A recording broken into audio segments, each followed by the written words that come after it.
नमस्कार, स्वागत है आपका एबीपी गंगा में। आपके साथ मैं हूं प्राची पाराशर। प्रदेश एट 360 की शुरुआत करेंगे। वाराणसी में नगर पालिका बोर्ड की बैठक के वक्त जमकर हंगामा हो गया, जिसका वीडियो भी सामने आ गया है। रामनगर में नगर पालिका बोर्ड की बैठक में सभासद आपस में भिड़ गए, एक दूसरे के साथ हाथापाई की गई, कुर्सियां भी फेंकी गई, जैसा कि आप तस्वीरों में देख रहे हैं। तो ये पूरा मामला वाराणसी से सामने आया है, जहां सभासद आपस में भिड़ गए। दरअसल नगर पालिका बोर्ड की बैठक चल रही थी, इस बीच हंगामा हुआ और सभासद एक दूसरे के साथ भिड़ गए, जमकर हाथापाई हुई है, कुर्सियां भी एक दूसरे पर फेंकी।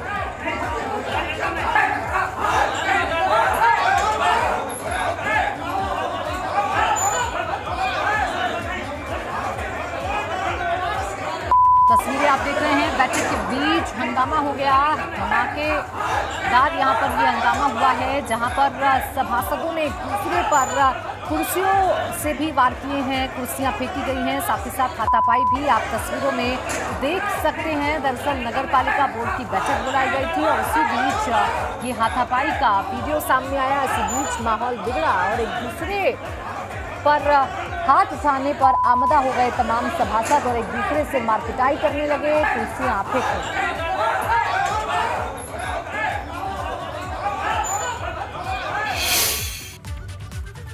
लापरवाही और भ्रष्टाचार में लिप्त अफसरों पर यूपी सरकार का एक्शन जारी है। अब ग्रेटर नोएडा के ओएसडी नवीन सिंह को निलंबित कर दिया गया है। अनियमितता के आरोप में औद्योगिक विकास मंत्री नंदगोपाल नंदी ने कार्रवाई की है। दरअसल नोएडा प्राधिकरण में तैनाती के दौरान लापरवाही के आरोप लगे थे। प्लॉट आवंटन की स्कीम में 2 आवेदनकर्ताओं को इंटरव्यू में ना बुलाकर पैसे वापस किए जाने के मामले में निलंबन की ये जो कार्रवाई है वो की गई है। तो जीरो टॉलरेंस की जो नीति योगी सरकार की है, उसी के तहत अब भ्रष्ट अधिकारियों पर गाज गिर रही है और ओएसडी पर गाज गिरी है, उन्हें निलंबित कर दिया गया।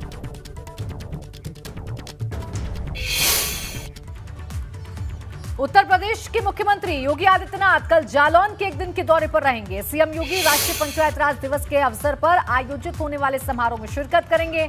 इस कार्यक्रम में हिस्सा लेने के साथ सीएम योगी ग्रामीणों से जनसंवाद भी स्थापित करेंगे। मुख्यमंत्री योगी आदित्यनाथ 24 अप्रैल रविवार को विकासखंड डकोर, जिला जालौन के गांव एरी रामपुरा में आयोजित राष्ट्रीय पंचायती राज दिवस के अवसर पर कार्यक्रम में शिरकत करने के लिए आएंगे। प्रधानमंत्री मोदी की भी जम्मू कश्मीर से डिजिटली कार्यक्रम में जुड़ेंगे। राष्ट्रीय पंचायती राज दिवस के अवसर पर ग्राम पंचायत रामपुरा और जिला पंचायत अध्यक्ष जालौन को मिले अवार्ड मुख्यमंत्री के कर कमलों से ग्राम प्रधान और जिला पंचायत अध्यक्ष को दिया जाएगा।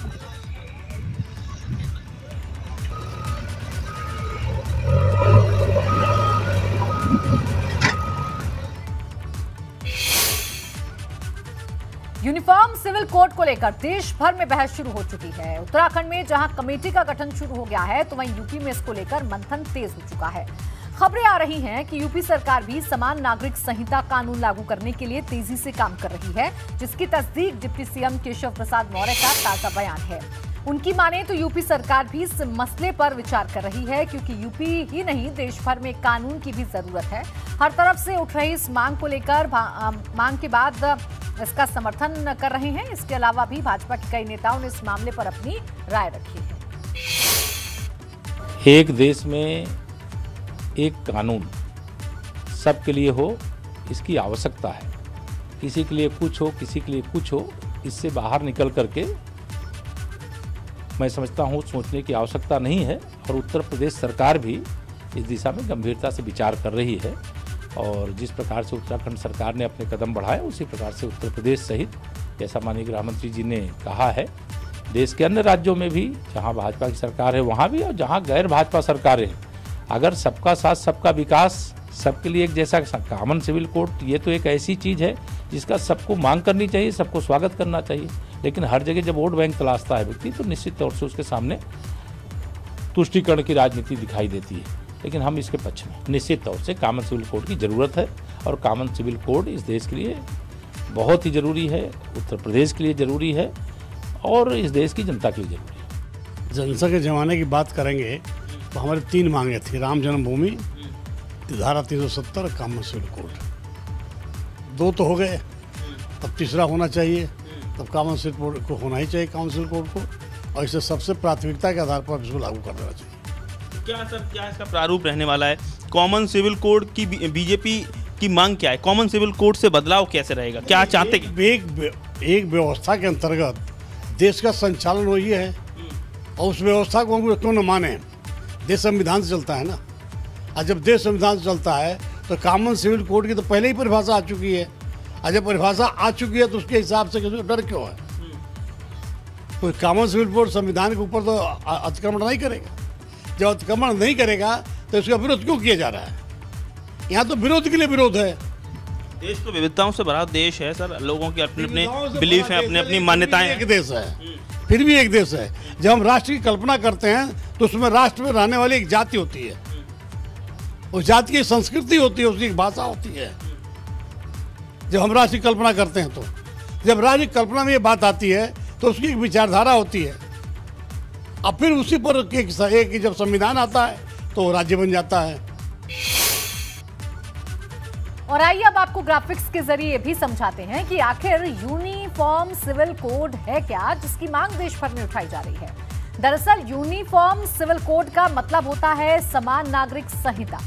भारत में रहने वाले सभी नागरिकों के लिए एक समान कानून लागू होते हैं, फिर चाहे वो किसी भी जाति, धर्म, समुदाय से संबंधित क्यों ना हो। लेकिन समान नागरिक संहिता में शादी, तलाक और जमीन जायदाद के हिस्से में सभी धर्मों के लिए केवल एक ही कानून पर काम होगा, यानी कि सभी नागरिकों के लिए एक कानून होगा। इसका किसी भी समुदाय से कोई संबंध नहीं होगा। इस कोड के तहत राज्य में निवास करने वाले लोगों के लिए एक समान कानून का प्रावधान किया गया है। इससे धर्म के आधार पर मिलने वाली छूट से लोगों को वंचित होना पड़ेगा। यही वजह है कि पर्सनल लॉ के मुताबिक चलने वाले इसके खिलाफ बोलते नजर आ रहे हैं।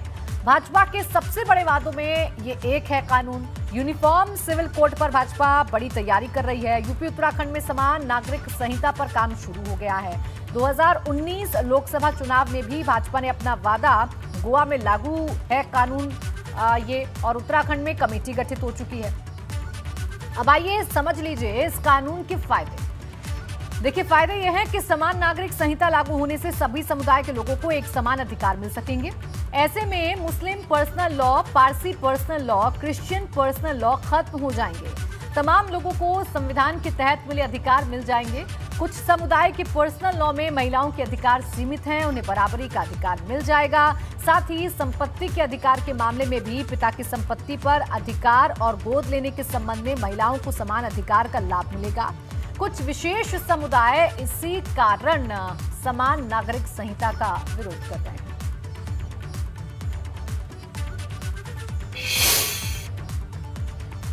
बरेली से खबर, जहां भड़काऊ बयान देने वाले मौलाना तौकीर रजा की मुश्किलें बढ़ गई हैं। तौकीर रजा के खिलाफ भाजपा नेता ने शहर कोतवाली में तहरीर दे दी है। तौकीर रजा के खिलाफ मुकदमा दर्ज कर उन्हें गिरफ्तार करने की मांग की गई है। तौकीर रजा ने पीएम मोदी पर टिप्पणी की थी, भारत में महाभारत होने की धमकी दी थी। हालांकि बाद में जब विवाद बढ़ा तो उन्होंने अपने बयान को पलट जरूर दिया था, लेकिन उनके बयान पर जमकर बवाल हुआ और अब भाजपा नेता ने उनके खिलाफ तहरीर दर्ज करवा दी है। यानी भड़काऊ बयान देने वाले की अब मुश्किलें बढ़ने वाली हैं।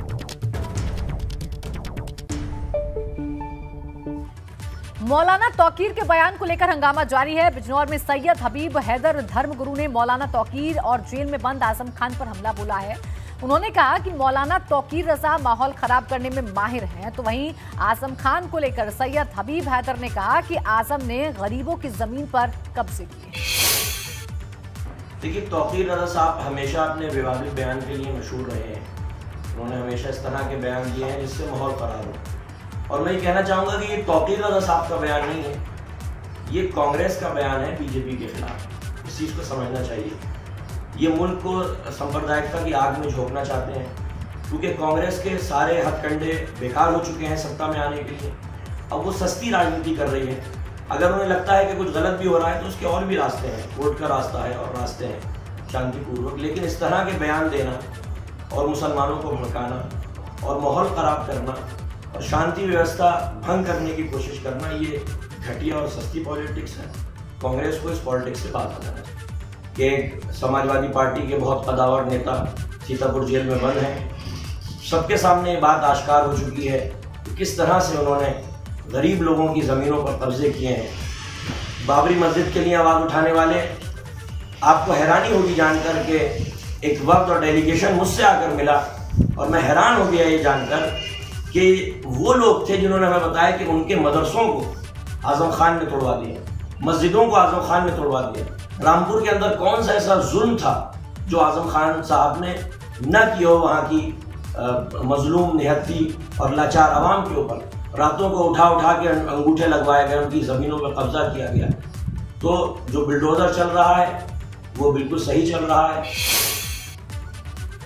मेरठ में बीबी गंगा की खबर का असर हुआ है। यहाँ स्कूल बस के रियलिटी चेक के बाद आरटीओ ने बड़ी कार्रवाई की है और दीवान पब्लिक स्कूल की 5 बसों को सीज कर दिया है। ये बसें अवैध रूप से चल रही थीं, बिना परमिट, बिना फिटनेस के चल रही थीं ये बसें, जिसके बाद आरटीओ ने रोजाना अभियान चलाने की बात कही है।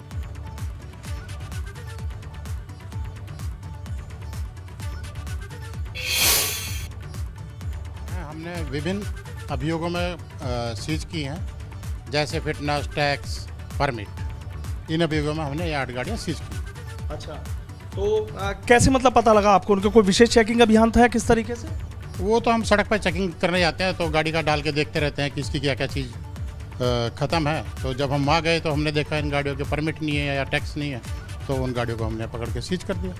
गाजियाबाद के मोदीनगर में 4th क्लास के छात्र अनुराग की लापरवाही से हुई मौत के बाद भी मेरठ के कई स्कूलों ने सबक नहीं लिया और उनमें सबसे बड़ी लापरवाही निकल कर आ रही है मेरठ के दीवान पब्लिक स्कूल की।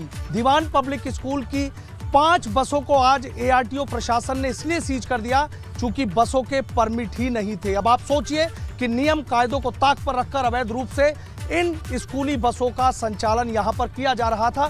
सबसे बड़ी बात यह है कि वेस्टर्न रोड मेरठ कैंट का जो ये दीवान पब्लिक स्कूल है, मोटी मोटी बच्चों से फीस वसूली जाती है, लेकिन बावजूद इसके बसें बिना परमिट के यहां पर चलाई जा रही थी। 5 बसों को सीज किया गया है। आप सोच लीजिए कि जब इन बसों का परमिट ही नहीं था तो इन बसों की फिटनेस कैसे हो सकती थी। यानी इन स्कूली बसों से आने वाले जो छात्र हैं, जो बच्चे हैं, उनके ऊपर कहीं ना कहीं मौत का खतरा मंडरा रहा था। चूंकि बसें जब इनका परमिट ही नहीं लिया गया तो ये बसें अनफिट थी और यहाँ सड़कों पर बड़ी आसानी से दौड़ रही थी। 400 ऐसी बसें हैं जिनको नोटिस जारी किया गया है चूंकि वो अनफिट है, लेकिन देखना ये होगा कि वो बसें सड़कों पर दौड़ रही हैं या फिर नहीं दौड़ रही हैं। इस मामले में दीवान पब्लिक स्कूल की भी बड़ी लापरवाही सामने आ रही है और आरटीओ की भी कि आखिर बिना परमिट के ये बसें बिना और बड़ी आसानी से आखिर कैसे दौड़ती रही। वीडियो जर्नलिस्ट सत्येंद्र सिंह के साथ सनुज शर्मा, एबीपी गंगा, मेरठ। फतेहपुर में सरकारी जमीन में अवैध कब्जे में एक बार फिर से जिला प्रशासन का बुलडोजर गरजा है। जिला प्रशासन ने भूमाफिया के अवैध कब्जे में बुलडोजर चलवाकर जमीन को कब्जा मुक्त करवाया है। भूमाफिया द्वारा बुंदेलखंड हथकरघा सहकारी समिति लिमिटेड पर कब्जा किया जा रहा था, तभी जिला प्रशासन की टीम मौके पर पहुंची और कब्जा मुक्त कराया। एसडीएम ने मौके पर पहुंचकर कब्जा मुक्त करवाते हुए कहा कि अगर किसी ने सरकारी जमीन पर कब्जा किया है तो इसी तरह की कार्रवाई की जाए। दोपहर को पुलिस टीम, राजस्व टीम बुलडोजर ले जाकर इस अवैध अतिक्रमण को हटाकर सरकारी पोजीशन में इस दोनों भूमियों को सुपुर्द किया गया। उन्नाव के पूर्वा तहसील के कालूखेड़ा में अवैध अतिक्रमण पर बुलडोजर चला है। भूमाफिया के कब्जे से ग्राम पंचायत की जमीन खाली कराई गई है। इस दौरान अवैध जो निर्माण थे उनको ध्वस्त कर दिया गया है। तहसील प्रशासन ने आक्रमणकारियों को पहले से ही अतिक्रमणकारियों को पहले से ही चेतावनी दे दी।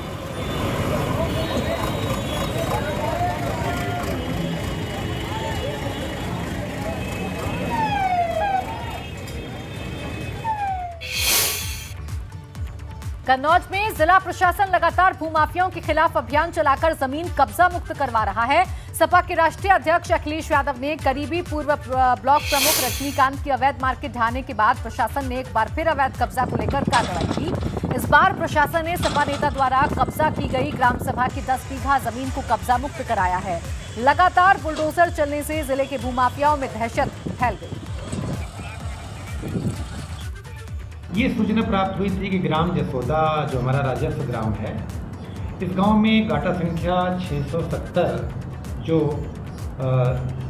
सरकारी ग्राम सभा की भूमि है, इस पर रजनीकांत यादव ने कब्जा करके छोटी छोटी बाउंड्री रख रखी थी, अपने उनकी कुछ पर्सनल ज़मीन है उसके भीतर ले रख करके उसको कवर कर लिया था। तो इसकी जांच कराएगी और जांच में नाफतुल्लाह ने रिपोर्ट दिया कि साहब इनका कब्जा है, जिसे आज बुलडोजर के माध्यम से अतिक्रमण को मुक्त करा करके ग्राम सभा संपत्ति को राजस्व प्रशासन ने अपने हाथ में ले लिया। ये सूचना प्राप्त हुई थी कि ग्राम जसोदा और ग्रेटर नोएडा में जीएसटी विभाग ने कार्रवाई की है। मुख्यमंत्री के आदेशों पर जीएसटी ने कार्रवाई करते हुए नोएडा, दादरी, गाजियाबाद, हापुड़, बुलंदशहर, सिकंदराबाद, खुर्जा में छापेमारी की है। सरकार को 128 करोड़ का चूना लगा है। कर चोरी करने वाली 43 फर्मों की 43 लोकेशन पर छापेमारी हुई है। जीएसटी विभाग की 23 टीमों ने एक साथ छापेमारी की है। 128 करोड़ रुपए की कर चोरी पकड़ी गई है। कुछ फर्मों के खिलाफ एफआईआर भी करवा दी गई है। तो कई जगहों पर जीएसटी विभाग ने छापेमारी की है। कर चोरी का मामला सामने आया है। 128 करोड़ कर चोरी का मामला सामने आया है। 43 जगहों को चिन्हित कर 43 फैक्ट्रियों में छापेमारी, 43 फर्मों में छापेमारी की गई है। इस वक्त एक बड़ी खबर मिल रही है। बड़ी खबर यह है कि प्रयागराज में 5 लोगों की हत्या के मामले में मृतकों की पोस्टमार्टम रिपोर्ट से बड़ा खुलासा हुआ है। सभी की मौत सिर पर गंभीर चोट लगने से हुई है। बेटी और बहू से रेप की पुष्टि नहीं हुई है। 12 संदिग्धों से पूछताछ जारी है। सभी दोषियों की जल्द गिरफ्तारी की जाएगी। एसएसपी किसी भी दोषी को बख्शा नहीं जाएगा, ये कहा गया है। एसएसपी ने कहा है। थरवई थाना क्षेत्र के खेवराजपुर में आज 5 लोगों की एक साथ हत्या से पूरा प्रयागराज दहल गया था। एक हफ्ते में दूसरी वारदात सामने आई जब इस तरीके का जघन्य हत्याकांड प्रयागराज में सामने आया। पोस्टमार्टम रिपोर्ट सामने आ गई है और पोस्टमार्टम रिपोर्ट के मुताबिक सभी 5 लोगों की मौत सर पर चोट लगने की वजह से हुई है। रेप की आशंका जताई जा रही थी बहू और बेटी के साथ, वो पुष्टि नहीं हुई है पोस्टमार्टम रिपोर्ट में।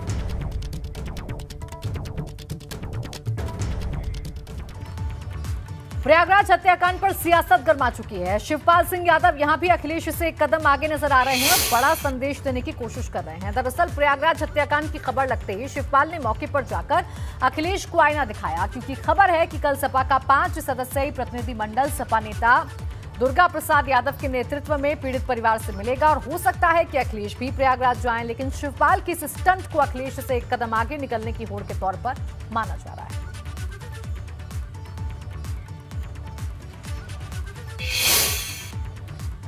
इन दोनों यूपी की सियासत में शिवपाल और आजम को लेकर हलचल मची हुई है। अखिलेश से बगावत कर चुके इन दोनों नेताओं की चर्चा सियासी गलियारों में जोरों पर है, जिसके बाद भाजपा भी लगातार इस मुद्दे पर अखिलेश को घेरने से पीछे नहीं हट रही। भारतीय जनता पार्टी के नेता लगातार इस बगावत का फायदा उठाते हुए नजर आ रहे हैं। शिवपाल यादव ने अच्छा काम किया। हमारा भी कोई साथी अगर संकट में है, जेल में बंद है, अखिलेश यादव ने बहुत बड़ी गलती की, बहुत बड़ी गलती की अखिलेश यादव ने।